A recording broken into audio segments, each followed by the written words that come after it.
Hello welcome back to stories of Anjana. ബൊഗൻവില്ലയാണ് ഇന്നത്തെ നമ്മുടെ ടോപ്പിക്ക്. നമ്മുടെ സ്വന്തം കടലാസ് പൂക്കൾ പൂക്കാനായിട്ട് സമയം ഒരുങ്ങി തുടങ്ങി കേട്ടോ. ഒക്ടോബർ മുതൽ ഏപ്രിൽ വരെയാണ് ബൊഗൻവില്ലയുടെ ഒരു ഫ്ലവറിങ് ടൈം വരുന്നത്. അപ്പോൾ അതിന് മുൻപ് നമ്മൾ ചെയ്തു കൊടുക്കേണ്ട കുറച്ച് കാര്യങ്ങളാണ് ഇന്നത്തെ വീഡിയോയിൽ.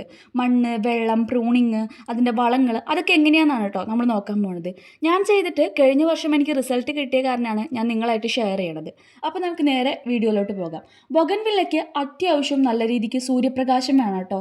എത്രത്തോളം സൂര്യപ്രകാശം കിട്ടുന്നോ അത്രയും മനോഹരമായി പൂക്കാൻ കഴിവുള്ളൊരു ചെടിയാണ് ബൊഗൻവില്ല. ദിവസവും ചുരുങ്ങിയതൊരു 6 മണിക്കൂറെങ്കിലും സൂര്യപ്രകാശം ഈ ചെടിക്ക് ആവശ്യമാണ്. പക്ഷെ അധികം വെള്ളം ആവശ്യമില്ല കേട്ടോ. 2-3 ആഴ്ച കൂടുമ്പോൾ നനച്ചു കൊടുത്താൽ മാത്രം മതി.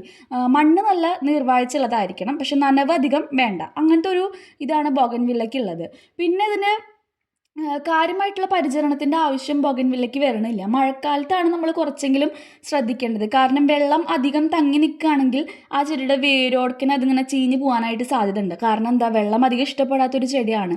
അപ്പോൾ മഴക്കാലത്ത് ചിലരിത് വെള്ളം കിട്ടാത്ത ഭാഗത്തോട്ടൊക്കെ മാറ്റി വയ്ക്കും. എൻ്റെ ഈ ഒരു ചെടി ഇപ്പോൾ ഈ ഒരു സീസണിൽ മുഴുവൻ മഴയും കൊണ്ടതാണ്. കാരണം എന്താണെന്ന് വെച്ച് കഴിഞ്ഞാൽ മണ്ണ് നല്ല നീർവാഴ്ചയുള്ളതായിരുന്നു. പിന്നെ പോട്ടിൽ ഇങ്ങനെ വെള്ളം സ്റ്റക്കായി നിൽക്കുന്ന പ്രശ്നങ്ങളൊന്നും ഇല്ലാത്ത കാരണം മഴ കൊണ്ടുകൊണ്ട് കുഴപ്പമില്ല. വെള്ളം തങ്ങി നിൽക്കുകയാണെങ്കിൽ അത് ചീഞ്ഞ് പോകാൻ സാധ്യതയുണ്ട്. അപ്പോൾ മഴക്കാലത്ത് നമ്മൾ കുറച്ച് കെയർ കൊടുക്കണം. ബാക്കി സമയങ്ങളിലൊന്നും കാര്യമായിട്ടുള്ള പരിചരണം ഈ ഒരു ചെടിക്ക് ആവശ്യമില്ല.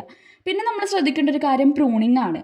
പ്രൂണിങ് തന്നെ 2 തരത്തിലുണ്ട്, ഹാർഡ് പ്രൂണിങ്ങും സോഫ്റ്റ് പ്രൂണിങ്ങും. അപ്പോൾ നമ്മൾ ചെടീനെ നല്ല രീതിയിൽ താഴ്ത്തി വെട്ടുന്നതിനെയാണ് ഹാർഡ് പ്രൂണിങ് എന്ന് പറയുന്നത്. ചെടിയിലുണ്ടാകുന്ന മുരടിപ്പുകളൊക്കെ ഇല്ലേ, ചില ഇലകളൊക്കെ ഇങ്ങനെ കേടുകളൊക്കെ ഉണ്ടാവും. അപ്പോൾ അതൊക്കെ ഒന്ന് മാറാനായിട്ടും നല്ല രീതിക്ക് പൂക്കളൊക്കെ ഉണ്ടാവാനായിട്ടാണ് നമ്മൾ ഹാർഡ് പ്രൂണിങ് ചെയ്യണത്. സോഫ്റ്റ് പ്രൂണിങ് എന്ന് പറഞ്ഞു കഴിഞ്ഞാൽ അതൊരു ട്രിമ്മിങ് ആണ്. ചെറിയ രീതിക്ക് വെട്ടിക്കൊടുക്കുന്നതിനെയാണ് സോഫ്റ്റ് പ്രൂണിങ് എന്ന് പറയുന്നത്. ഞാനിപ്പോൾ ചെയ്തുകൊണ്ടിരിക്കുന്നത് സോഫ്റ്റ് പ്രൂണിങ് ആണ്. അതിൻ്റെ ചെറിയ ചെറിയ ചില്ലകളൊക്കെ ഒന്ന് കട്ട് ചെയ്ത് കൊടുക്കുക. അപ്പോൾ ഹാർഡ് പ്രൂണിങ് ചെയ്യേണ്ടത് എപ്പോഴാണെന്ന് നിങ്ങൾക്കറിയോ? ഒരു ജൂൺ ജൂലൈ ആ ഒരു ടൈമിലാണ് കേട്ടോ നമ്മൾ ഹാർഡ് പ്രൂണിങ് ചെയ്ത് കൊടുക്കേണ്ടത്. ഏപ്രിലോട് കൂടി ഇതിൻ്റെ ഫ്ലവറിങ് ഒക്കെ കഴിഞ്ഞ് വരുമ്പോൾ മെയ് ജൂൺ ജൂലൈ മാസങ്ങളിലൊക്കെ ഇതിന് നല്ലോണം ഇലകളാണ് ഉണ്ടാവുക. അധികം പൂ ഉണ്ടാവില്ല, പക്ഷെ നല്ല രീതിക്ക് കൊമ്പും ചില്ലയൊക്കെ വന്ന് ഇലകൾ നന്നായിട്ട് വരും. അപ്പോൾ ഈ ഒരു സമയമാണ് നമുക്ക് ഹാർഡ് പ്രൂൺ ചെയ്യാനുള്ള ബെസ്റ്റ് ടൈം എന്ന് പറയുന്നത്.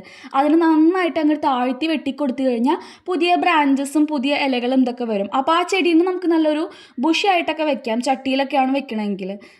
അങ്ങനെ ചെയ്യുമ്പോൾ കൂടുതലായിട്ട് അടുത്ത സീസണിലേക്ക് പൂക്കളൊക്കെ ഉണ്ടാവാനായിട്ടുള്ള കൊമ്പും ചില്ലകളൊക്കെ നന്നായിട്ട് വരും. പിന്നെ സോഫ്റ്റ് പ്രൂണിങ് ചെയ്യേണ്ടത് നമ്മളൊരു ഒക്ടോബറിന് മുന്നേ ആയിട്ടാണ്. ഒക്ടോബറിന് ഒരു മാസം മുന്നേ ആയിട്ടാണ് നമ്മൾ സോഫ്റ്റ് പ്രൂണിങ് ചെയ്യേണ്ടത്. ഹാർഡ് പ്രൂണിങ് ചെയ്തിട്ട് ഒരു 3-4 മാസങ്ങൾക്ക് ശേഷമാണ് നമ്മൾ സോഫ്റ്റ് പ്രൂണിങ് ചെയ്ത് കൊടുക്കേണ്ടത്. മിക്കപ്പോഴും നമ്മൾ വേനൽക്കാലത്താണ് സോഫ്റ്റ് പ്രൂൺ ചെയ്യുക. കാരണം അത് പൂക്കാനായിട്ട് അതിന് ഒരുക്കുന്നതിൻ്റെ ഭാഗമായിട്ട് ചെറുതായിട്ടൊന്നിങ്ങനെ കട്ട് ചെയ്ത് കൊടുക്കുക മാത്രമാണ് സോഫ്റ്റ് പ്രൂണിങ്ങിൽ ചെയ്യണത്.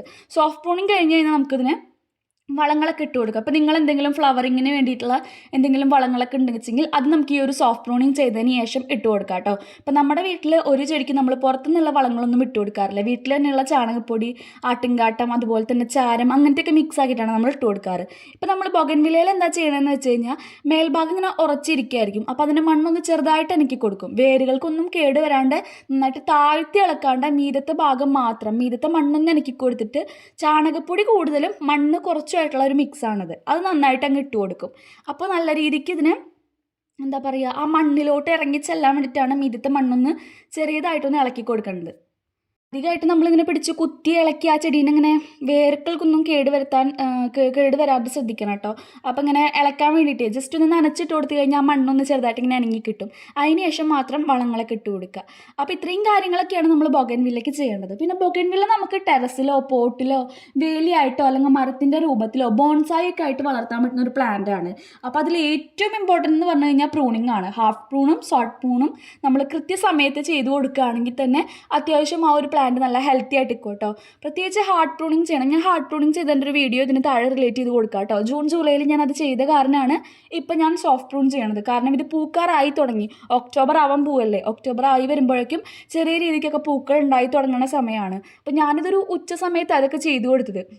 അത് കാരണം ഞാൻ ചെറിയ രീതിക്കൊന്ന് നനച്ചു കൊടുക്കുന്നുണ്ട്. വെയിലും വളവും ഒക്കെ കൂടി വരുമ്പോൾ ചെറുതായിട്ടൊരു ക്ഷീണം വരാൻ സാധ്യതയുണ്ട്. അത് കാരണം ഞാൻ ചെറിയ രീതിക്കൊന്ന് നനച്ചു കൊടുത്തിട്ട് ഒരു തണലുള്ള ഭാഗത്തോട്ട് നീക്കി വെച്ചു കേട്ടോ. എന്നിട്ട് വൈകുന്നേരം ഇത് ഉണ്ടായിരുന്ന സ്ഥലമൊക്കെ ഒന്ന് ക്ലീൻ ചെയ്തിട്ട് അങ്ങോട്ടേക്ക് വെച്ച് കൊടുക്കുകയാണ് ചെയ്തത്. അപ്പോൾ ബൊഗൻവില്ലയിലും ഇത്തരം കാര്യങ്ങളൊക്കെയാണ് നമ്മൾ മെയിനായിട്ട് ശ്രദ്ധിക്കേണ്ടത്. മണ്ണും വെള്ളമൊക്കെ നന്നായിട്ട് നമ്മൾ നോക്കണം. പിന്നെ ഇതിൻ്റെ മുള്ളിന് നല്ല മൂർച്ചയാണ്. അപ്പോൾ നിങ്ങൾ കട്ട് ചെയ്യുകയാണെങ്കിലും എന്ത് തന്നെ ചെയ്യുകയാണെങ്കിലും മുള്ളൊന്നും കൈമൊക്കെ കുത്താതെ ശ്രദ്ധിക്കണം കേട്ടോ.